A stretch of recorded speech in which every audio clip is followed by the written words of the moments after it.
next I'm going to answer, and I think this is a really good question, is from Lacy Waistband.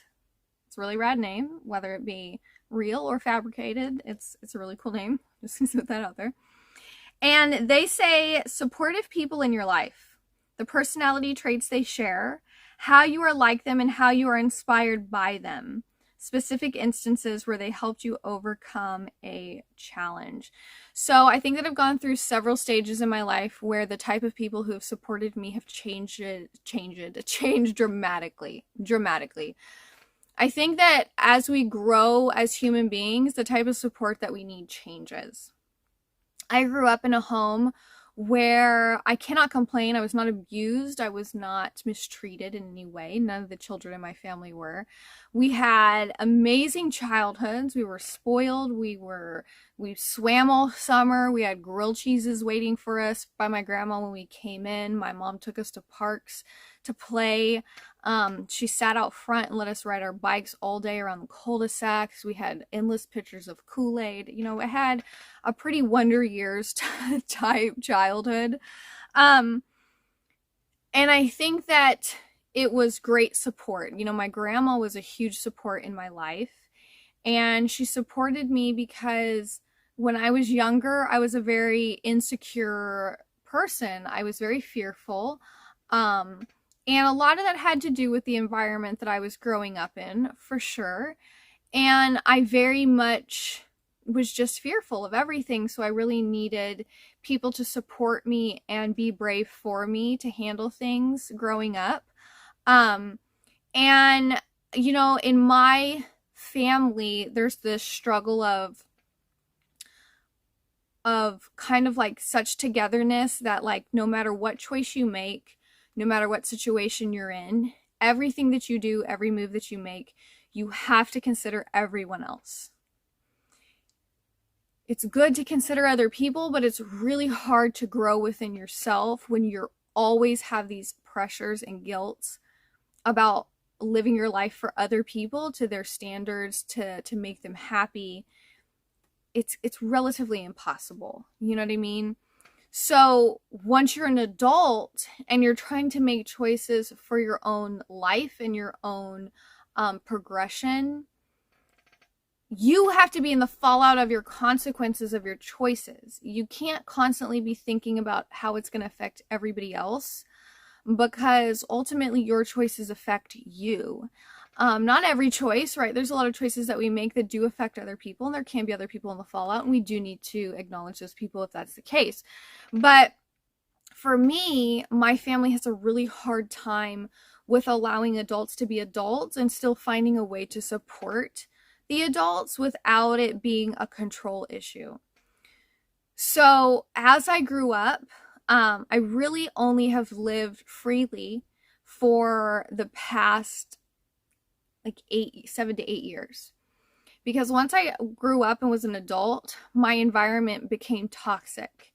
Because as a child, having the type of personalities I was growing up with weren't as harmful as when you're an adult, and then those types of things to keep you in control have to become manipulative and just completely riddling you with guilt and self-doubt, and they can become really toxic environments. So once I stepped outside of being in those environments and around those personalities and demanding that I needed to be allowed to be my own person, I needed to be allowed to make my own choices, I had worth in those, that I had a right to those, the more that my support system and the people who I relied on turned on me. And it was really shocking to me, because still to this day, I would love those people and do anything for them before the situation occurred that they put me through. Once that happened, I put up a pretty big wall and a pretty big boundary where those people have to stay cut off for my own well-being and for my children's well-being, and also our safety. So you turn to finding a new team, right? You turn to finding a new tribe. And when you do that, it's really important to find people who not only are not scared to tell you the truth, but are only cheering for your self-assurance. So, for instance, my husband, right? When we met, I was coming out of a really big transition. I had gone through a divorce. I was leaving a really volatile, toxic relationship, the only other relationship I had been in my entire life.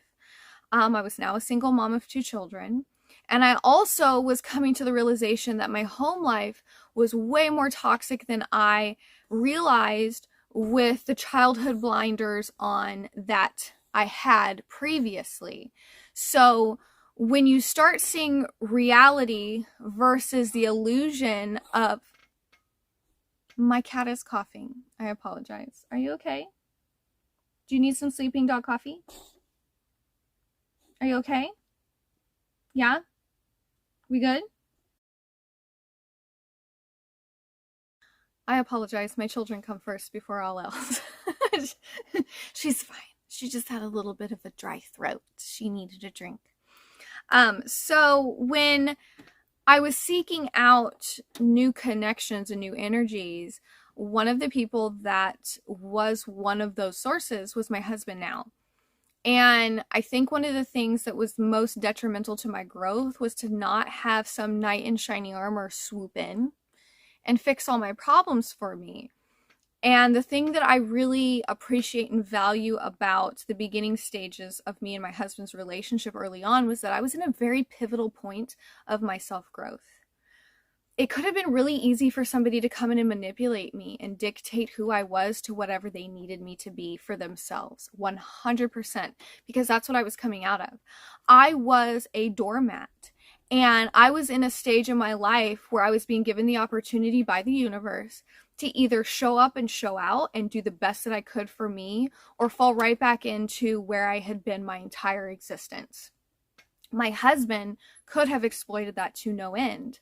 And me coming from what I was coming from probably would have stayed in it and allowed it to happen. I wouldn't have been like, no way, get out of here.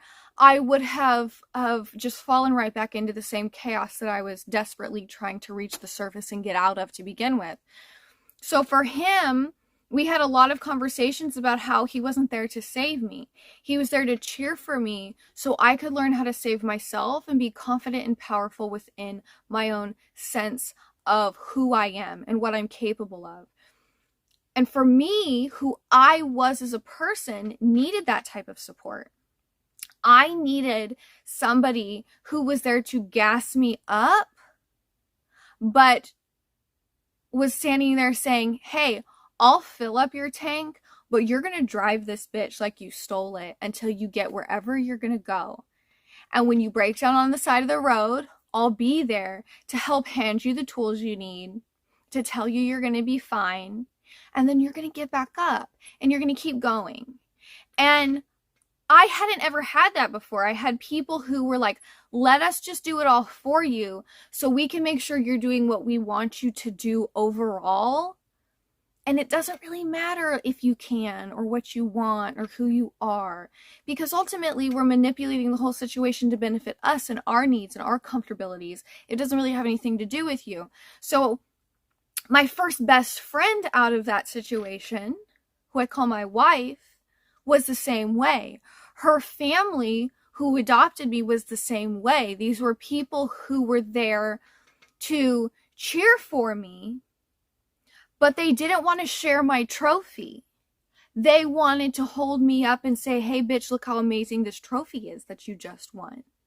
And I think that it's really important to find people that are like that. A lot of us are trying to function with people that are so entitled to other people's lives for themselves. And I don't even necessarily think it's always like on purpose. I think that a lot of people just function in these ways normally and they don't even really realize it because everybody's so detached from growing up in such abusive, toxic environments with absolutely no vitamins and minerals into who they are. So I think that it's really important to find a source of support that is there to help you respond to your life after they've given you the safe space to react in your emotions without exploiting those or manipulating those.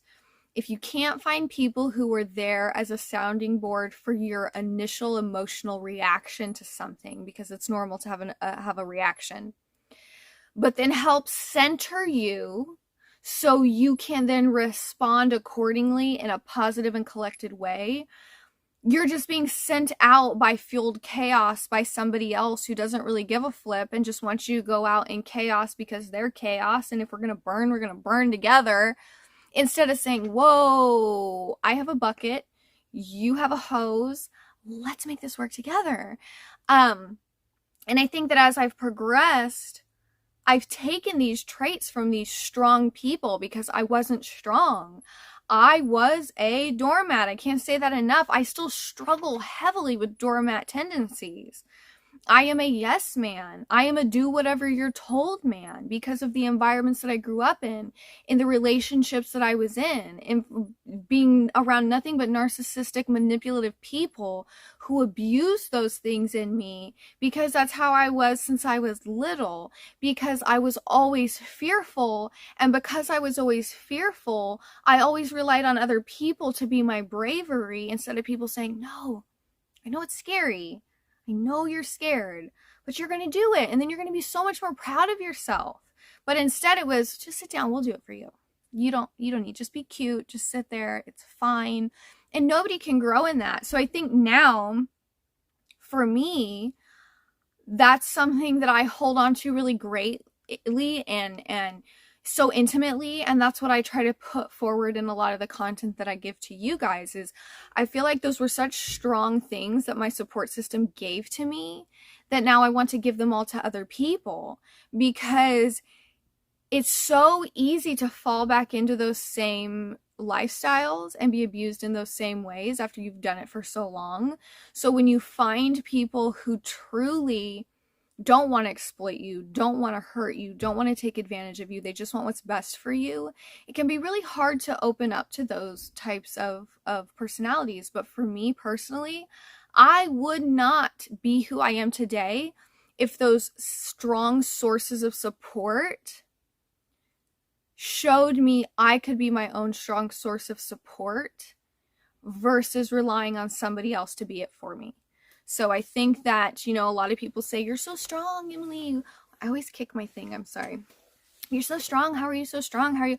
Well, I wasn't. And I don't even necessarily feel like I'm strong now, but I feel like I have a lot of people who are strong in my life who, because I was such an empty vessel of only things other people put into me, that now that I am this beautiful empty bottle that's allowed to pick up the seashells down the beach that I think are beautiful and place inside myself, I feel like one of the strongest sources that I've pulled from are strong, supportive people that have gone through experiences and have taken the high road. People who take the high road and try to learn from hurtful experiences without hurting other people are great sources of strength because they've really been through pain and they navigated the pain and healed from the pain without hurting other people. So, Lacy Waistband, that's all I'm going to say about